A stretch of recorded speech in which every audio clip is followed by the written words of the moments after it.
It is extremely difficult to make money trading the Forex market. Not only there is the leverage and the shenanigans of the brokers against you, but also you don't know what you are doing in all these markets. But what if I told you that there is a secret sauce to trade any market profitably? And in this video, I will show you that secret sauce, and we will use it to build a strategy, and then we will use that strategy to make many derivatives out of it to get a portfolio. Regardless of your experience level, this is very important. So listen carefully.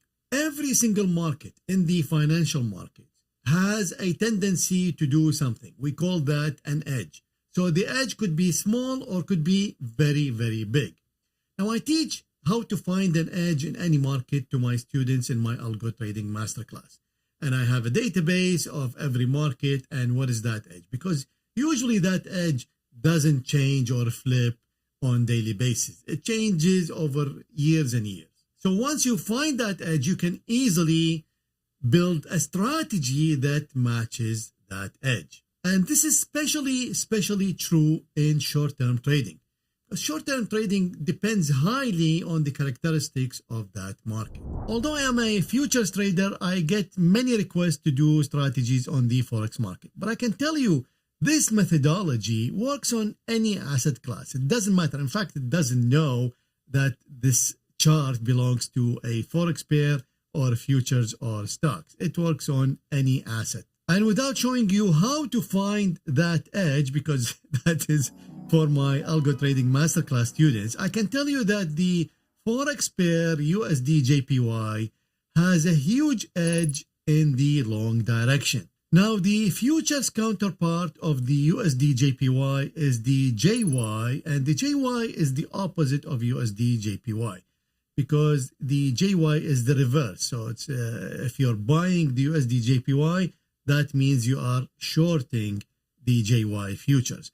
The reason I'm mentioning this is because I'm going to show you now how I tested hundreds and hundreds of strategies on JY. And you can see here that the strategies that pass the robustness filter, they are all short except for one long. So that's proved my original point, which is this pair has a tendency to go up. And again, because I'm doing the futures, so that's why it's the opposite. It's short. And not only that, not all these short strategies are the same. In fact, 24 of them are mean reversion and 9 of them are breakout.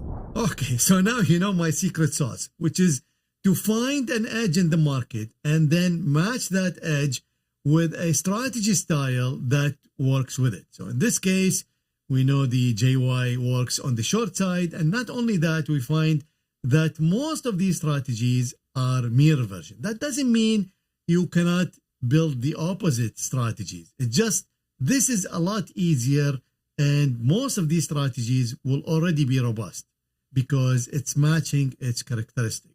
Okay, so since this is the opposite of the Forex pair, that means on the Forex pair, we are going to do mean reversion going long. That means any strategy that's waiting for a pullback will work on USD JPY.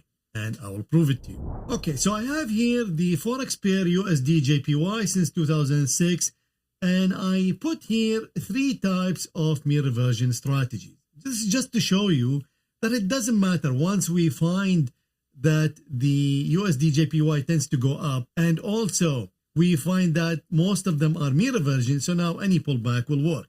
And I'm going to start with the close lower than the previous close 3 times in a row. If that happens, we buy, and then we will exit at fixed number of bars, which is 4 bars. So this is the strategy. It's making $60,000. And this is again on the Forex pair. That means we are buying 1 lot, which is 100,000. On average, we're making $240. And we have 253 trades.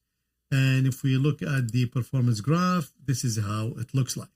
Periodical returns. Now I'm going to go back here and let's flip something. So now instead of counting pullbacks, I'm going to use the RSI. So if the RSI 2 below 5, that's extreme.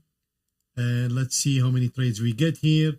So now we get 173 trades making 349 on average. Now, of course, it's extreme if I loosen it up a little bit.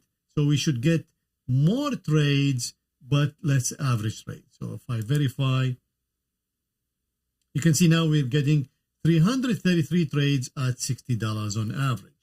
And of course, if I use 10, then we are somewhere in the middle. So 275 trades at $154 on average. And now if I use something else, so this is a CCI, it's any oscillator will work. I just picked this from the strategies that I have. So CCI 16 below minus 150, we should get close to this. So 140 trades making $326. And if I go to 100, we should theoretically get less trades and higher average trade. So 74 at 540 average. So as you see, the exit is 4 bars. So that means I'm not optimizing anything. And I use different lookbacks, different levels. Any pullback measurement will work. Now, some of them will work really well. Some of them will work less. But all of them will produce really good profitable strategies, really good starting position.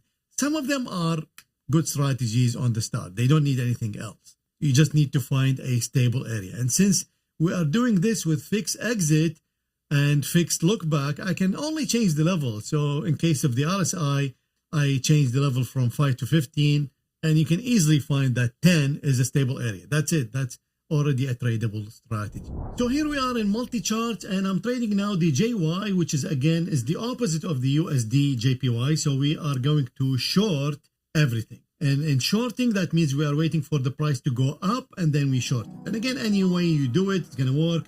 So in this case, I'm counting the close higher than the previous close 3 times in a row. We will short and then we will exit after 4 bars. So these are the results, 224 trades. On average, we are making $311. Now again, I can make this 4 and 4. Of course, we will get less trades, but most likely higher average trade. And as expected, 105 trades making $477. This is the RSI 2 above 90. You can see 237, 223. And again, CCI above 150. Remember, this is everything is the opposite. And 134 and 525. And here is the same thing.